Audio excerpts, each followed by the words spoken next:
Hello everyone, welcome to PCS GS academy. मैं गौरव पचौरी आपके लिए लेके आया हूँ इंडियन पॉलिटी एंड कॉन्स्टिट्यूशन की सीरीज का अगला लेक्चर। दोस्तों, हमने पिछली वीडियो में बात की थी फंडामेंटल राइट की, मौलिक अधिकारों की, और इसमें हम बात करेंगे कि भाई वहीं से आगे करेंगे। आर्टिकल 19 की बात कर रहे थे हम, अनुच्छेद 19 की बात कर रहे थे, और उसके आगे हम देखेंगे भाई कौन कौन से आर्टिकल हैं और उनके क्या क्या विशेषताएँ हैं ना, तो सारी बातें अपन कवर कर लेंगे। ओके, तो आपको दिख रहा है भैया, शुरू पहले तो एक बार हम क्या कर लेते हैं, रिवाइज कर लेते हैं पिछली क्लास का कि हमने क्या क्या पढ़ा था। आपको पता है फंडामेंटल राइट, मौलिक अधिकार, भाग 3 है ना, अनुच्छेद 12 से 35 याद है ना आपको। कहाँ से लिए गए भैया, तो आपको पता है यूएसए से लिए गए है ना। और आगे बात करें भाई, मूल संविधान में इनका उल्लेख है ना, और इनका मुख्य उद्देश्य क्या है, राजनीतिक है ना, पॉलिटिकल डेवलपमेंट, आपको पता होना चाहिए है ना। और लक्ष्य किनका है, ये सरकार का है। दृष्टिकोण कैसा है इनका, मोस्टली नकारात्मक है। क्या ये न्यायोचित है, मतलब इनको लेके कोर्ट जाया सकता है, बिल्कुल हाँ सही बात है भाई, ये हमारी सुरक्षा करते हैं और हम इसे लेके बिल्कुल सुप्रीम कोर्ट, हाई कोर्ट जहाँ भी जाए वहाँ जा सकते हैं है ना। अगर बात करें हायरार्की की, पदानुक्रम की, तो भाई सभी हमारे फंडामेंटल राइट बढ़े हैं किनसे, डीपीएसपी से, और कुछ आर्टिकल ऐसे हैं जो डीपीएसपी बढ़े हैं फंडामेंटल राइट से, वो अपन आगे देख लेंगे, ठीक है ना। और बात करें, हमने दोस्तों एक और बात बोली थी कि भाई ये नागरिकों के लिए हैं और विदेशी लोगों के लिए है। और भाई नागरिक हैं हम, तो हमारे लिए सभी अलाउड है ना, सबके सब आर्टिकल हमारे लिए अलाउड है। और अगर बात करें सब फंडामेंटल अलाउड है। और बात करें विदेशी की, तो भाई हम आर्टिकल 15, 16, 19, 29, 30 को बिल्कुल नहीं देंगे। किनको, विदेशी लोगों को। क्योंकि दोस्तों हम बात करेंगे, अपन ने पिछली क्लास में बात की थी ना कि आर्टिकल 15 में हम रिजर्वेशन की बात करते हैं, आरक्षण की बात करते हैं ना, तो क्या हम विदेशी लोगों को आरक्षण देंगे, बिल्कुल नहीं देंगे भाई। हमारे यहाँ खुद की पूर्ति नहीं हो पा रही है ना, हमारे यहाँ खुद इतना अनएम्प्लॉयमेंट है, इतना खुद मतलब हमारे यहाँ पे समस्याएं, तो हम कैसे आर्टिकल 15-16 में हमने बात की थी, कहाँ हम रिजर्वेशन दे देंगे, नहीं देंगे ना भाई, बिल्कुल नहीं देंगे। तो भाई हम 15-16 को ध्यान रखना है।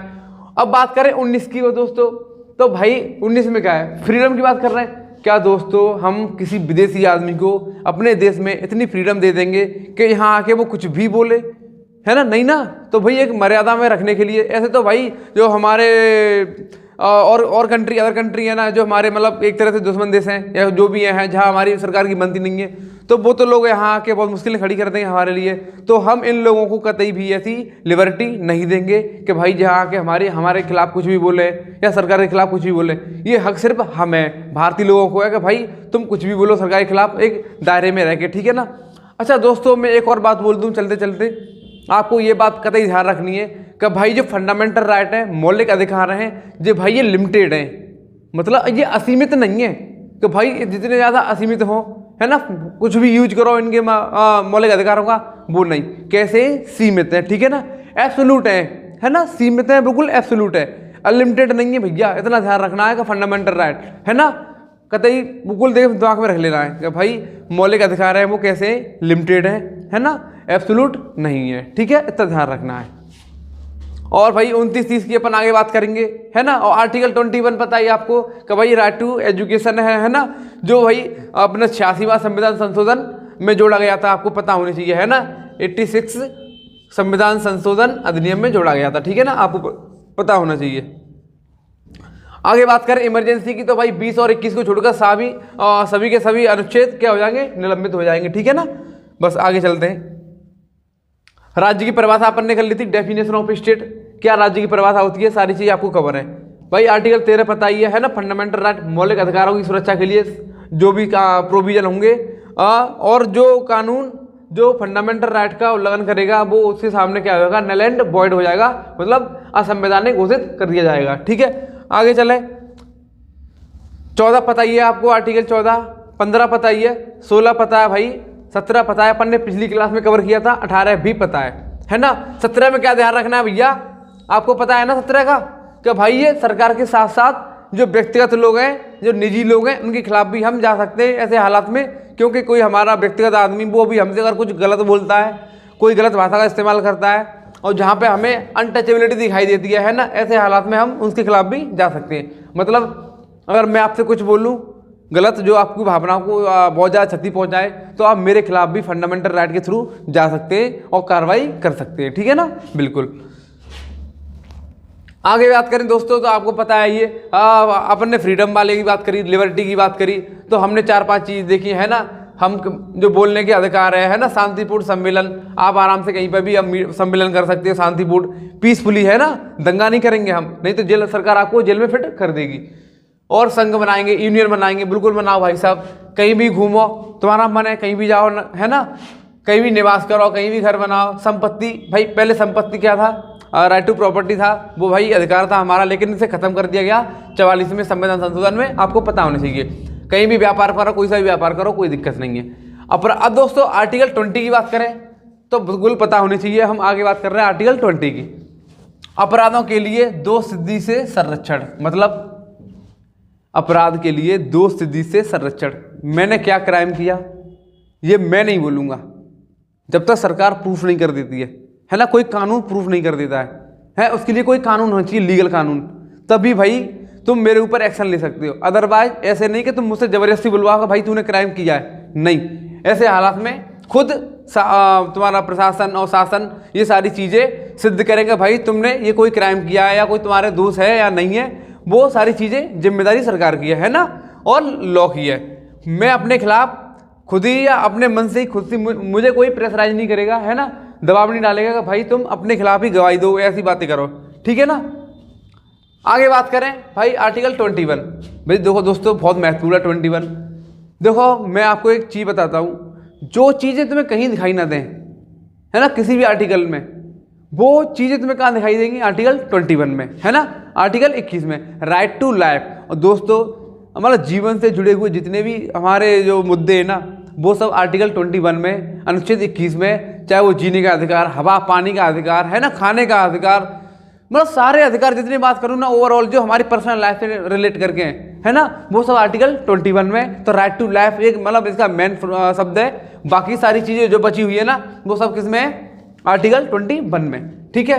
तो अनुच्छेद 21 में क्या है भाई, जीवन तथा व्यक्तिगत स्वतंत्रता का संरक्षण। भाई हमें पूरा अधिकार है ना, सारी चीज़ें इसमें दी गई हैं। तो आपको सारी चीज़ें दोस्तों ध्यान रखनी है, जब पानी का अधिकार, है ना, जो भी मतलब ऐसी चीज़ें हों, वायु का अधिकार, सांस लेने का अधिकार तक की बात करें तो भाई वो आर्टिकल 21 में है ना, ठीक है।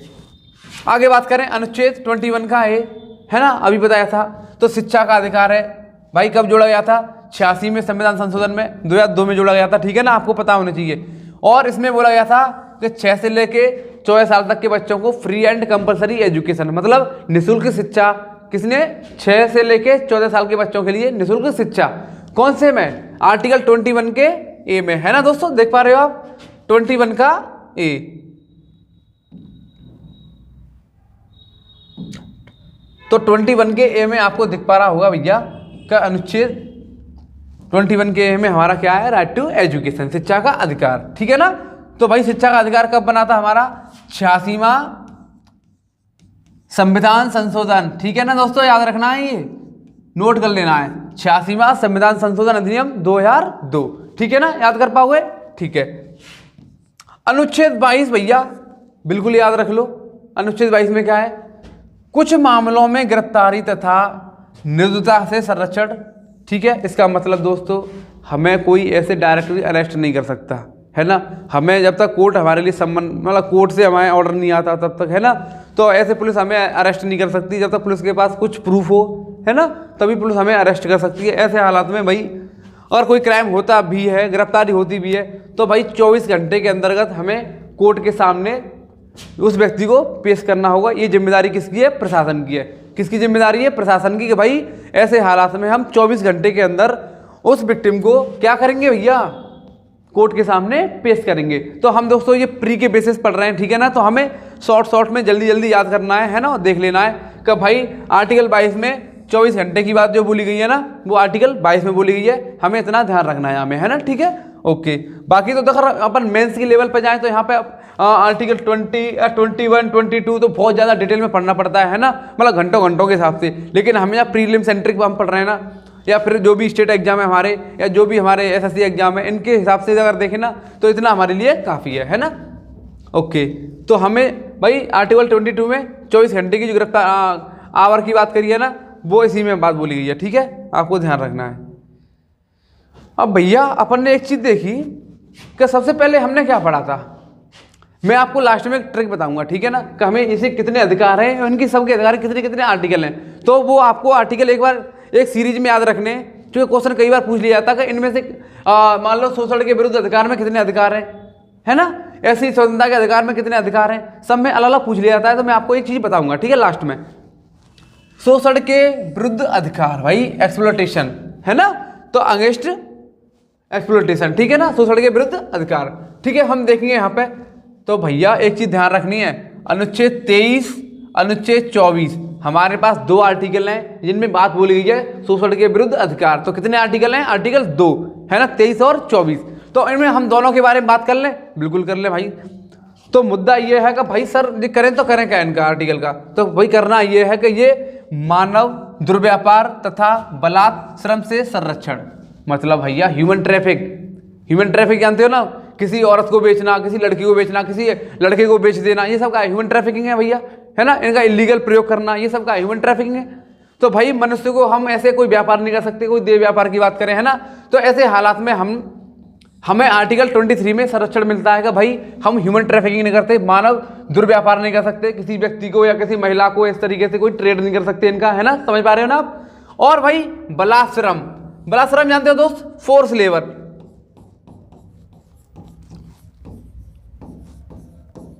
Human trafficking and force labour, क्या ध्यान रखना है, human trafficking and force labour से प्रोटेक्शन चाहिए हमको। मतलब दोस्तों मान लो एक समय के लिए, मान लो मैं हूं, मुझे जरूरत हुई पैसों की और मैंने आपसे पैसे ले लिए, ठीक है ना, तो आपने मुझे पैसे दे दिए। अब मान लो मैंने आपको वो रीपे नहीं कर पाए, है ना, तो अगर रीपे नहीं कर पाए किसी भी कारण बस, तो इसका मतलब ये नहीं है कि भाई तुम मुझे पकड़ के अपने घर ले जाओ कि भाई तू मेरे घर पे काम कर, बर्तन साफ कर, है ना, और बाकी सारे काम कर, मेरी गाड़ी साफ कर। ऐसे हालात में भाई ये सब इलीगल है। हम किसी व्यक्ति को ऐसे हालात में फोर्स लेबर मतलब उसे दबा के काम नहीं करवा सकते, है ना। अगर वो रीपे नहीं करवा पा रहा है या कोई समस्या है तो वो एक समस्या है भाई, उसको समस्या की तरह सॉल्यूशन देना है ना। तो भाई ह्यूमन ट्रैफिक क्या समझ गए ना दोस्तों, आपको इसका क्या मतलब है। तो भाई हमको पता होना चाहिए मानव दुर्व्यापार तथा बलात् श्रम मतलब फोर्स लेबर, बलात् मतलब जबरदस्ती काम नहीं करवाओ किसी पे, ठीक है ना, इतना ध्यान रखना है। ओके 24 देख लो दोस्तों, 24 में क्या है, तो अनुच्छेद 24 बोलता है कि कारखानों में बच्चों की रोजगारी का निषेध, बच्चे कारखाने नहीं जाएंगे। तो भाई ठीक है, देख लेते हैं क्यों नहीं जाएंगे। क्योंकि दोस्तों आपको पता है जो छोटे बच्चे होते हैं वो मतलब इतने डेंजर जोन में इतनी बड़ी बड़ी मशीनें होती हैं, सारी चीज़ें होती हैं, है ना, जो डेंजर वर्क होते हैं वहाँ पे उनका काम करना इतना आसान तो है नहीं है। तो ऐसे हालात में सरकार ने ये जिम्मेदारी दी, मतलब हमारे संविधान ने ये बोला कि भाई तुम छोटे बच्चों से फैक्ट्री में काम नहीं करवाओगे कतई, है ना। तो ऐसे हालात में हमने बोला कारखानों में बच्चों की रोजगार का निषेध, मतलब हम फैक्ट्री में बच्चों को नहीं भेजेंगे। तो आपको पता भी होगा बहुत सी कंपनियां होती हैं, फैक्ट्री होती हैं या कोई वर्कशॉप होते हैं, वहाँ पर छोटे छोटे बच्चे होते हैं और वो काम कर रहे होते हैं। तो हमारी टीम आती है ना, तो वो टीम आती है सरकार की, है ना, एडमिनिस्ट्रेशन की, कोई ना कोई एजेंसी आ जाती है, तो वो भाई वो करती है, इन्वेस्टिगेट करती है ना, सीबीआई की मतलब रेड पड़ जाती है वहाँ पे छोटे छोटे बच्चे काम कर रहे हैं। वही जो ह्यूमन राइट कमीशन वाले आते हैं ना, नेशनल ह्यूमन राइट कमीशन वाले आ जाते हैं। तो कोई कुल मिला के क्या है कि हमें छोटे बच्चों से काम नहीं करवाना, उन्हें ऐसे डेंजर जोन में नहीं रखना कि उनकी जान को खतरा हो। लेकिन दोस्तों मुद्दा ये है कि ऐसी कुछ, लेकिन जो बहुत सारे हमारे एक्ट है ना, उन एक्टों में बोला गया है, मान लो जो हमारे फिल्म में छोटे बच्चे काम करते हैं, बिल्कुल करते हैं। तो भाई ऐसे वर्क जहाँ पे बच्चे को कोई डेंजर जोन ना हो, जहाँ पे आर्ट की बात हो रही हो, कलाकारी की बात हो रही हो, है, ऐसे हालात में भाई सरकार अलाउड करती है कि भाई बच्चे को कोई स्किल डेवलपमेंट का काम हो, है ना, तो वहाँ पे आराम से तुम काम कर सकते हो, कोई प्रतिबंध नहीं है। बस ये डिसाइड कौन करेगा, सरकार के भाई कौन सा काम डेंजर जोन का है, कौन सा काम डेंजर जोन का नहीं है। आपको ये ध्यान रखना है ना, कौन सा काम खतरे का है, कौन सा नहीं है। ऐसे हालात में काम को देखें, जैसे आपको पता है फिल्मों में बच्चे काम करते हैं, तो वो भी तो छोटे बच्चे हैं, 5-5 साल के बच्चे काम करते हैं फिल्मों में, तो ऐसा नहीं है ना। तो वो सारा दायरा तय करते हैं कौन, सरकार तय करती है कि कौन से बच्चे कहाँ काम करेंगे या नहीं करेंगे। तो आपको क्या ध्यान रखना है, आर्टिकल 23 में क्या ध्यान रखना है, फोर्स लेबर बलात् श्रम, मतलब हम जबरदस्ती काम नहीं करवाएंगे। 24 में क्या है भैया, बच्चों से काम नहीं करवाएंगे, कहाँ पे, कारखाने में। ठीक है, आपको चीज क्लियर हो गई। लेकिन मुद्दा ये है दोस्तों, एक और सवाल है, हमने आर्टिकल 17 पढ़ा था, आपको याद है ना, अनुच्छेद 17,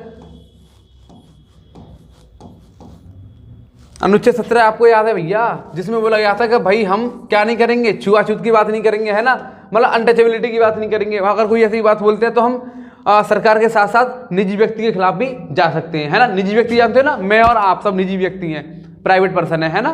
तो ऐसे हालात में अनुच्छेद 17 में हमने बोला था कि प्राइवेट और गवर्नमेंट दोनों के खिलाफ जाएंगे। और दोस्तों ये भी तो हम जाएंगे, ये गलती केवल सरकार थोड़ी नहीं कर रही, हम भी तो कर रहे हैं। जैसे मैं हूँ, आप मुझे दबा रहे हो, है ना, या आप मुझसे जबरदस्ती काम करवा रहे हो, तो आप मेरे खिलाफ भी जा सकते हैं। तो हमारे मौलिक अधिकारों में 3 अधिकार ऐसे हैं, 3 आर्टिकल ऐसे हैं भैया जो ध्यान रखने, जो सरकार के साथ साथ व्यक्तिगत के खिलाफ भी जा सकते हैं, निजी व्यक्ति के खिलाफ भी जा सकते हैं। कौन कौन से आर्टिकल हैं पता होनी चाहिए, अभी याद कर लो 1 मिनट में भाई। 17, 23, 24 कितने, 17, 23 और 24 नोट डाउन कर लो भैया फटाफट। 17, 23, 24 जो निजी व्यक्ति के साथ साथ सरकार के साथ साथ दोनों के खिलाफ जा सकते हैं, ठीक है ना। आपको ये ध्यान रखना है, बिल्कुल क्लियर, मतलब दिमाग में क्लियर रखना है। और ये वाला फेवरेट क्वेश्चन हो जाता है हमारे स्टेट पीसीएस में, और ऐसे हमारे जो जितने एग्जाम हैं सिविल के, उनमें बहुत ही फेवरेट क्वेश्चन बन जाता है यहाँ से, ठीक है ना। तो 17, 23, 24 3 आर्टिकल हैं जो, क्योंकि भैया फैक्ट्री में जाएंगे, अगर मान लो फैक्ट्री किन की होती है, आम आदमी की। मान लो मेरी कोई फैक्ट्री है और आपका बच्चा काम करता है, आपका पड़ोसी बोले अभी कि चल इस फैक्ट्री में वो छोटा बच्चा काम कर रहा है, चल मैं चलता हूँ, मैं देखता हूँ उसे, तो भाई वो मेरे खिलाफ ही एक्शन ले लेगा क्योंकि मेरी फैक्ट्री है, समझ गए ना। तो आर्टिकल 23, 24 और 17 3 आर्टिकल ऐसे हैं भैया हमें जो ध्यान रखने हैं, जो शोषण के विरुद्ध। अभी इसमें दोनों आर्टिकल है जो भाई फैक्ट्री में नहीं जाएंगे, समझ पा रहे हो ना, ठीक है। आगे बोले भैया धार्मिक स्वतंत्रता का अधिकार, मतलब रिलीजियस की बात कर रहा है, रिलीजन की, है ना। तो भाई रिलीजन फ्रीडम की बात करें, रिलीजियस फ्रीडम की बात करें तो आर्टिकल कितने कौन कौन से अपन एक बार में देख लेंगे, ठीक है ना। तो अनुच्छेद 25 अंतरकरण तथा धर्म की प्रकटन अभ्यास प्रचार, ये सारे शब्द लिखें, पढ़ लो, देख लो एक बार। अंतरकरण, धर्म की प्रकटन, अभ्यास, प्रचार, भैया ये सारी चीज लिखी हो, उनके बावजूद अपन को एक शब्द यहां से रखना है, प्रैक्टिस, ठीक है। तो भाई प्रैक्टिस को ध्यान रखना है। तो प्रैक्टिस का मतलब क्या है भैया, हम कौन से धर्म को माने ये हमारी प्रॉब्लम है, हमें किस धर्म में बिलीव रखना है वो ये हमारी प्रॉब्लम है ना। तो प्रत्येक व्यक्ति को अपने धर्म को चुनने का, उसमें बिलीव करने का, उसमें विश्वास रखने का, ये उसकी पर्सनल प्रॉब्लम है। वो कौन से भगवान को मानता है वो उसकी प्रॉब्लम है भैया, सरकार कुछ नहीं बोलेगी इसमें। और आप कोई पड़ोसी आदमी है वो कुछ नहीं बोलेगा कि भाई तुम कौन से भगवान को मानते हो, तुम कौन से धर्म को मानते हो, ये हमारा अधिकार है भैया, अधिकार है, ठीक है ना। तो हमें इतने शब्द ध्यान रखने हैं, उनमें से एक ध्यान रखना है प्रैक्टिस, अभ्यास, ये इंपॉर्टेंट यहाँ पे टर्म है ना। तो भाई हमें कौन से में बिलीव करना है, कौन से गॉड को मानना है, कौन से धर्म को चुनना है, किसको प्रकट करना है ना, और किस धर्म का प्रचार करना है, ये हमारी प्रॉब्लम है ना। हम देखेंगे इन सब की हमें क्या है, फ्रीडम है ना, स्वतंत्रता है, ठीक है दोस्तों। तो आपको ये शब्द समझ में आ रहे हैं ना, बिल्कुल आ रहे होंगे। अनुच्छेद 26 की बात करें भैया तो आपको पता है अनुच्छेद 26 में क्या है, धार्मिक मामलों के प्रबंधन की स्वतंत्रता। शब्द ध्यान रखना है कौन सा, एक मैनेजमेंट, क्या मैनेजमेंट, यहां पे प्रैक्टिस, यहां पे मैनेजमेंट। तो भाई 25 में क्या है, प्रैक्टिस है, और 26 में क्या है, मैनेजमेंट, प्रबंधन की बात कर रहे हैं। तो अनुच्छेद 25 और 26 में कुछ अंतर है, हाँ है, क्योंकि 26 में हम मैनेजमेंट की बात कर रहे हैं, प्रबंधन की बात कर रहे हैं। तो भाई धार्मिक मामलों में प्रबंधन, मैनेजमेंट की पूरी फ्रीडम है हमें कैसे मैनेजमेंट करना है ना, कैसे प्रावधान रखने हैं, उनके क्या क्या मतलब बंदोबस्त कर सकते हैं हम धर्म के लिए, है ना, वो हमारी पूरी तरह से फ्रीडम है ना, सही बात है ना, बिल्कुल।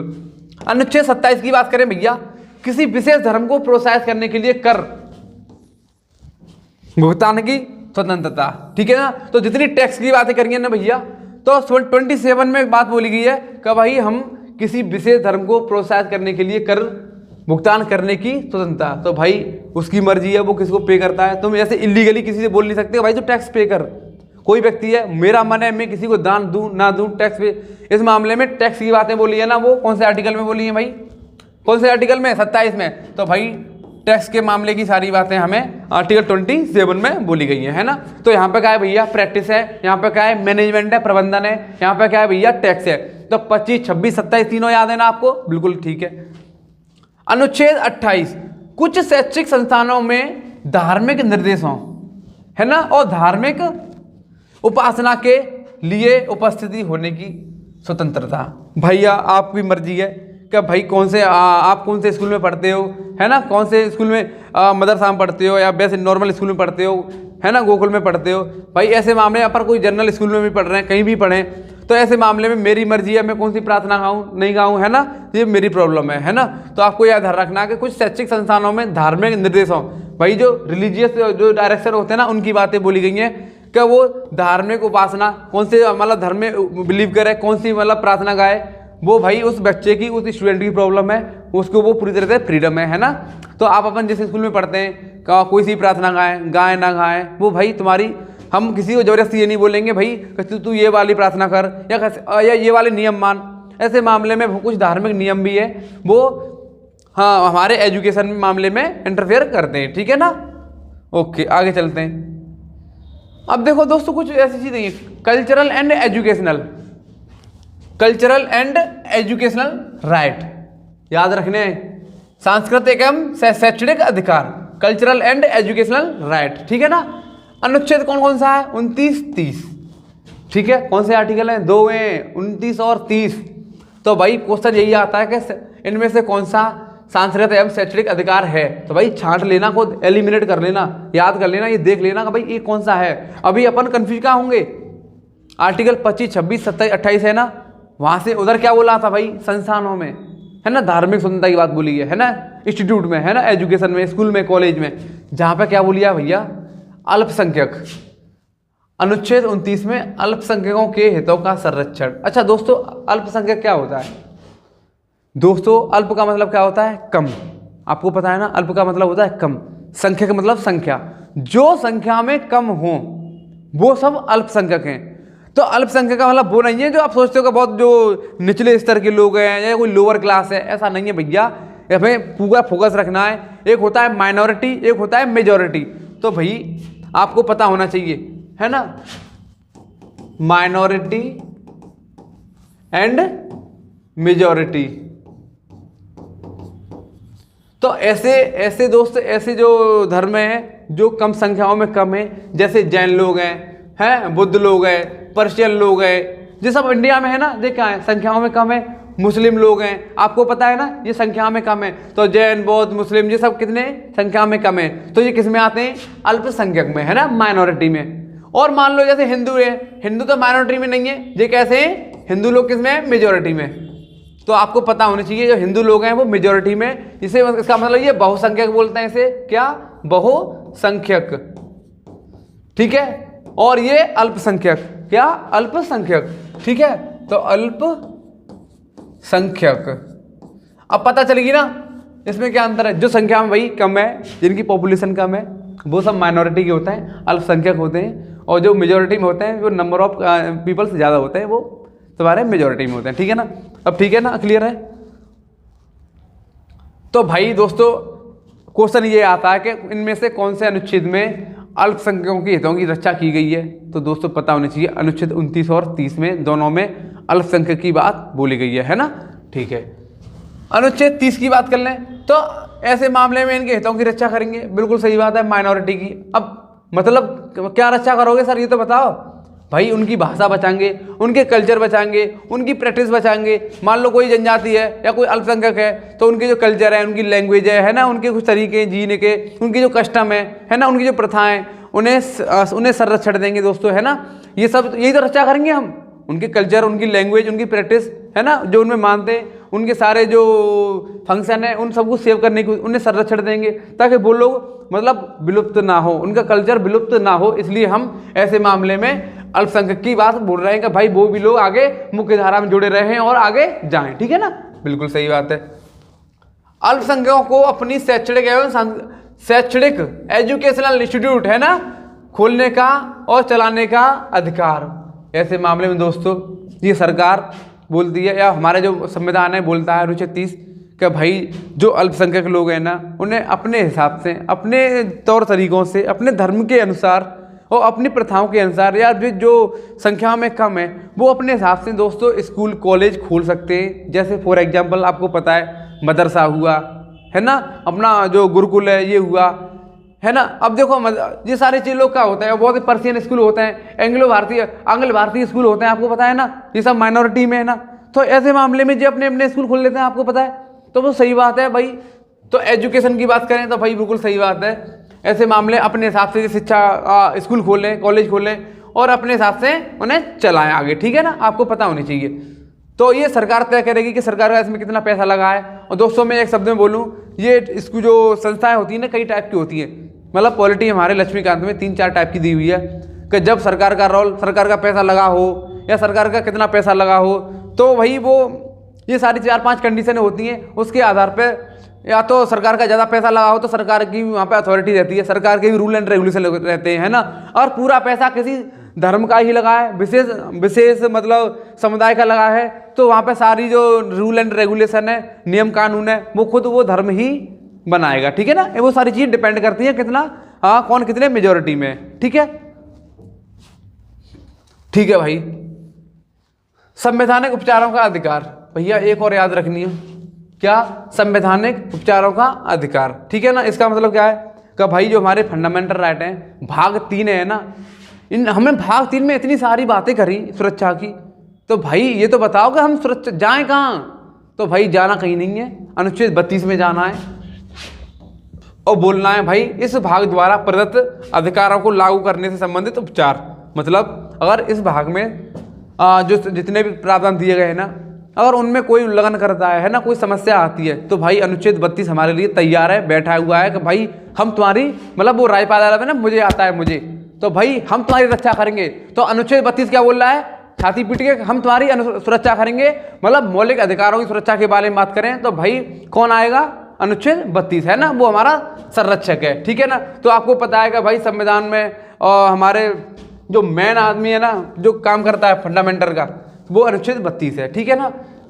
तो आगे देखें हम अनुच्छेद 33, इस भाग द्वारा प्रदान किए गए अधिकारों की संशोधित करने की संसद की शक्ति। दोस्तों अगर फंडामेंटल राइट में कुछ बदलाव करने समय के अनुसार, तो वो कौन करेगा, पार्लियामेंट करेगी, सीधी सी बात है।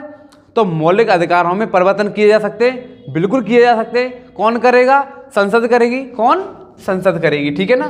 तो भाई संसद करेगी, पार्लियामेंट करेगी, आपको पता होना चाहिए, है ना। तो कौन से आर्टिकल में, 33 में। अनुच्छेद 34 की बात करें दोस्तों, आपको पता है, इस भाग द्वारा प्रदत्त उन परिस्थितियों में रोक जबकि किसी स्थान पर सैन्य शासन लागू हो। जानते हो ना सैन्य शासन, मिलिट्री लॉ, है ना।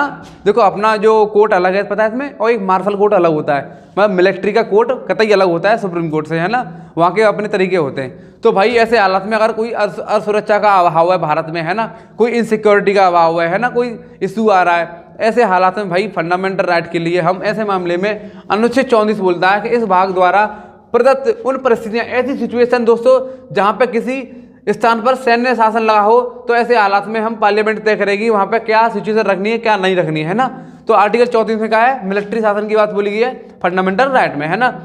अनुच्छेद 35 की बात करें, इस भाग के प्रावधानों को प्रभावी बनाने से संबंधित नियम, मतलब बहुत ही इफेक्टिव बनाना है भाग 3 को, कितना बढ़िया, क्योंकि अल्टीमेटली हमें इसमें करना क्या है, लोगों की सुरक्षा करनी है ना, ये तो करना है।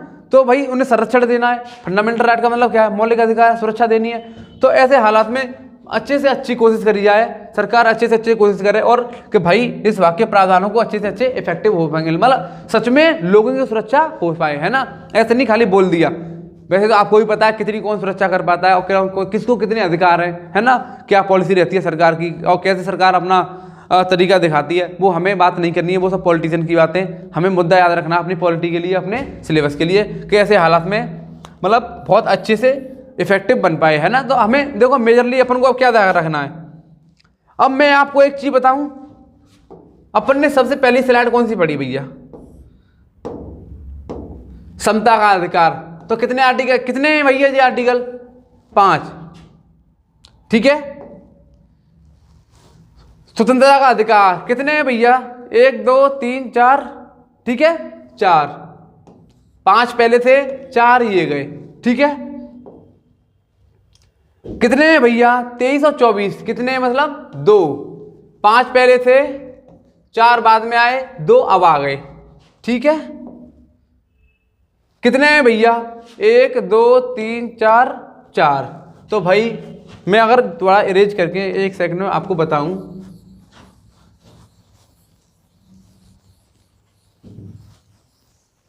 तो आपको कैसे याद रखना है, हमारे जो अधिकार हैं उनके टाइप हैं, वह इनके कौन कौन से कितने कितने आर्टिकल हैं, है ना। तो 54 आपको ट्रिक कर लेनी है याद, 24 और 21। भाई हमने पहले 5 पढ़े, फिर 4 पढ़े, 14 से लेकर 18 तक, 18 से लेकर 22 तक, 23, 24 और 24 के बाद 25, 26, 27, 28, 29, 30, एक आर्टिकल 32। तो आपको कितने पता होने चाहिए, 54, 24, 21, ऐसे आपको याद रख। तो थैंक यू सो मच, और हम अगले वीडियो में लेके आएंगे इसका अगला पार्ट, ठीक है। मतलब अब हम नेक्स्ट पार्ट की तरफ चले जाएंगे, है ना, संविधान के अगले भाग की तरफ चले जाएंगे। Thank you so much.